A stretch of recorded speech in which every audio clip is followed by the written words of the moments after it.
ದೆಹಲಿಯಲ್ಲಿ ಈಗಾಗಲೇ ಪ್ರತಿಭಟನೆಯ ಕಾವು ಹೆಚ್ಚಾಗಿದೆ. ಇವತ್ತು ಪ್ರಧಾನಿ ಮೋದಿ ತುರ್ತು ಸಂಪುಟ ಸಭೆಯನ್ನು ಕೂಡ ಕರೆದಿದ್ದಾರೆ. ಕಠಿಣ ಕ್ರಮಕ್ಕಾಗಿ ತ್ವರಿತ ಕೋರ್ಟ್ಗಳ ಸ್ಥಾಪನೆ ಮಾಡೋದಾಗಿ ಹೇಳಿದ್ದಾರೆ.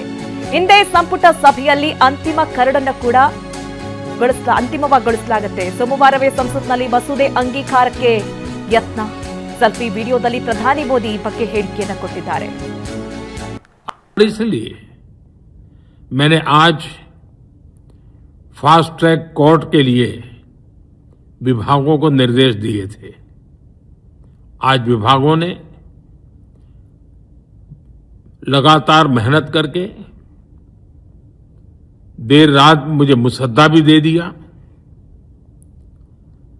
फास्ट ट्रैक कोर्ट और कठोर सजा के प्रावधान के साथ का ये मुसद्दा कल कैबिनेट में चर्चा होगी. कैबिनेट के साथियों के सुझाव के बाद उसका अंतिम रूप दिया जाएगा और सोमवार से संसद का दूसरा सप्ताह शुरू हो रहा है. तब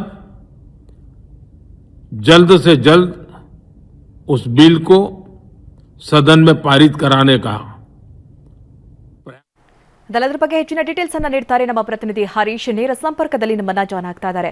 ಹರೀಶ್, ಇಲ್ಲಿ ಗಮನಿಸ್ತಾ ಇರೋ ಹಾಗೆ 26 ದಿನಗಳಿಂದ ಉಪವಾಸ ಸತ್ಯಾಗ್ರಹದಲ್ಲಿದ್ದಂತಹ ಸೋನಂ ವಾಂಗ್ಚುಕ್ ಅವರು ಉಪವಾಸವನ್ನ ಕೈಬಿಟ್ಟಿದ್ದಾರೆ. ಜೆಪಿ ನಡ್ಡಾ ಹಾಗೆ ಜಿತೇಂದ್ರ ಸಿಂಗ್ ಅವರು ಮನವೊಲಿಸಿದ್ದಾರೆ. ಅಂದ್ರೆ ಈ ಮೂಲಕ ಉಪವಾಸವನ್ನ ಮಾತ್ರ ಕೈಬಿಟ್ಟಿದ್ದಾರಾ ಅಥವಾ ಪ್ರತಿಭಟನೆಯಿಂದ ಹಿಂದೆ ಸರಿದಿದ್ದಾರಾ ಸೋನಂ ವಾಂಗ್ಚುಕ್ ಅನ್ನುವಂತಹ ಒಂದು ಪ್ರಶ್ನೆ. ಅದರ ಜೊತೆಯಲ್ಲಿ ಈಗ ಪ್ರಧಾನಿ ಮೋದಿ ಅವರು ಕೂಡ ವಿಡಿಯೋವನ್ನ ಹರಿಬಿಟ್ಟಿದ್ದಾರೆ.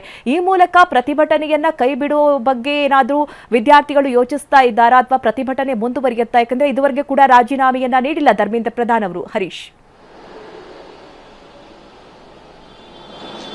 ಮಧು ನಾಗರಾಜ್, ನೀಟ್ ಪ್ರಶ್ನೆ ಪತ್ರಿಕೆ ಸೋರಿಕೆ ವಿಚಾರವಾಗಿ ಕೇಂದ್ರ ಸಚಿವ ಧರ್ಮೇಂದ್ರ ಪ್ರಧಾನ್ ಅವರು ರಾಜೀನಾಮೆಯನ್ನು ಕೊಡಲೇಬೇಕು ಅನ್ನುವಂತಹ ನಿಟ್ಟಿನಲ್ಲಿ ದೆಹಲಿಯಲ್ಲಿ ವಿದ್ಯಾರ್ಥಿಗಳು ಪ್ರತಿಭಟನೆಯನ್ನ ಮಾಡ್ತಾ ಇದ್ದಾರೆ.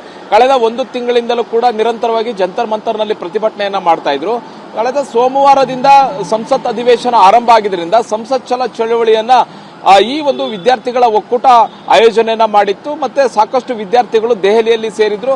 ಪೊಲೀಸರು ಹಾಗೂ ವಿದ್ಯಾರ್ಥಿಗಳ ನಡುವೆ ಸಾಕಷ್ಟು ಸಂಘರ್ಷ ಉಂಟಾಗಿತ್ತು. ಸೋನಂ ವಾಂಗ್ಚುಕ್ ಅವರನ್ನ ಏನು ಜಂತರ್ ಮಂತರ್ನಲ್ಲಿ ಅವರು ಉಪವಾಸ ಕೂತಿದ್ರು, ಅವರನ್ನ ಆಸ್ಪತ್ರೆಗೆ ದಾಖಲಿಸಲಾಗಿತ್ತು. ಆಸ್ಪತ್ರೆಗೆ ದಾಖಲಿಸಿ ಚಿಕಿತ್ಸೆಯನ್ನು ಕೊಡಲಾಗಿತ್ತು.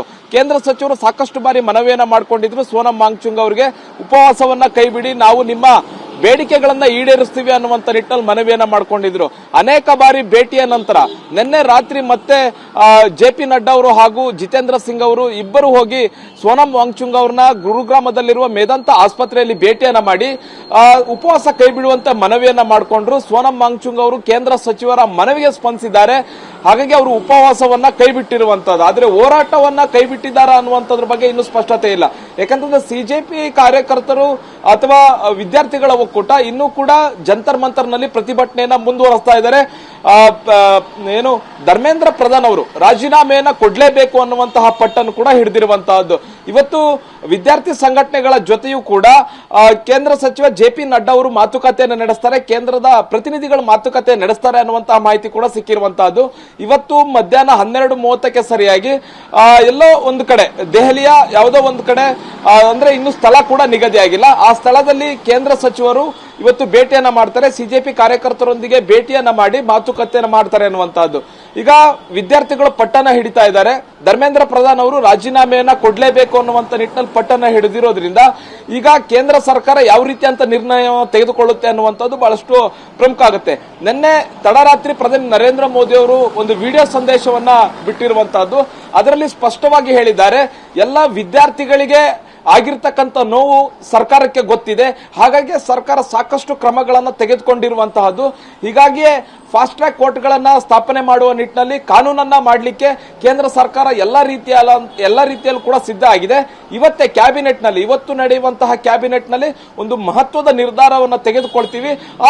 ಅದು ವಿದ್ಯಾರ್ಥಿಗಳ ಭವಿಷ್ಯಕ್ಕೆ ಈ ಒಂದು ಕಾನೂನೇನಿದೆ ಅದು ಪೂರಕವಾಗಿರುತ್ತೆ ಅನ್ನುವಂಥದ್ದನ್ನ ಪ್ರಧಾನಿ ನರೇಂದ್ರ ಮೋದಿ ಅವರು ಹೇಳಿರುವಂತಹದ್ದು. ಜೊತೆಗೆ ಶಿಕ್ಷಣ ಇಲಾಖೆ ಕಾರ್ಯದರ್ಶಿ ಅವರನ್ನು ಕೂಡ ಎತ್ತಂಗಡಿ ಮಾಡಿರುವಂತಹದ್ದು, ತಲೆದಂಡ ತೆಗೆದುಕೊಂಡಿರುವಂತಹದ್ದು. ಆದ್ರೆ ವಿದ್ಯಾರ್ಥಿಗಳು ಹೇಳ್ತಾ ಇರತಕ್ಕಂಥದ್ದು ಧರ್ಮೇಂದ್ರ ಪ್ರಧಾನ್ ಅವರು ರಾಜೀನಾಮೆಯನ್ನ ಕೊಡ್ಲೇಬೇಕು ಅನ್ನುವಂತಹ ಒತ್ತಡವನ್ನ ಇಟ್ಟು ಮತ್ತೆ ಪ್ರತಿಭಟನೆಯನ್ನ ಮುಂದುವರಿಸ್ತಾ ಇದ್ದಾರೆ. ವಿದ್ಯಾರ್ಥಿಗಳು ಹಾಗೂ ಸರ್ಕಾರದ ನಡುವಿನ ಹಗ್ಗಜಗ್ಗಾಟ ಮುಂದುವರಿತಿರುವಂತಹದ್ದು, ಮತ್ತೆ ವಿರೋಧ ಪಕ್ಷಗಳು ಕೂಡ ಧರ್ಮೇಂದ್ರ ಪ್ರಧಾನ್ ಅವರ ರಾಜೀನಾಮೆಗೆ ಪಟ್ಟನ್ನು ಹಿಡಿದಿರುವಂತಹದ್ದು. ಇವತ್ತು ಕೂಡ ಸಂಸತ್ ಅಧಿವೇಶನ ಇದೆ, ಜೊತೆಗೆ ಕ್ಯಾಬಿನೆಟ್ ಸಭೆ ಕೂಡ ಇರುವಂತಹದ್ದು. ಕ್ಯಾಬಿನೆಟ್ ಸಭೆಯಲ್ಲಿ ಅತ್ಯಂತ ಮಹತ್ವದ ನಿರ್ಧಾರಗಳನ್ನ ಮೋದಿ ಸರ್ಕಾರ ಏನಾದ್ರು ಕೈಗೊಳ್ಳುತ್ತಾ ಅನ್ನುವಂತ ಕುತೂಹಲ ಬಹಳಷ್ಟು ಕೆರಳಿಸಿರುವಂತಹದ್ದು. Madhu Nagaraj. Okay Harish, thank you ನಿಮ್ಮೆಲ್ಲ ಡೀಟೇಲ್ಸ್ಗಾಗಿ.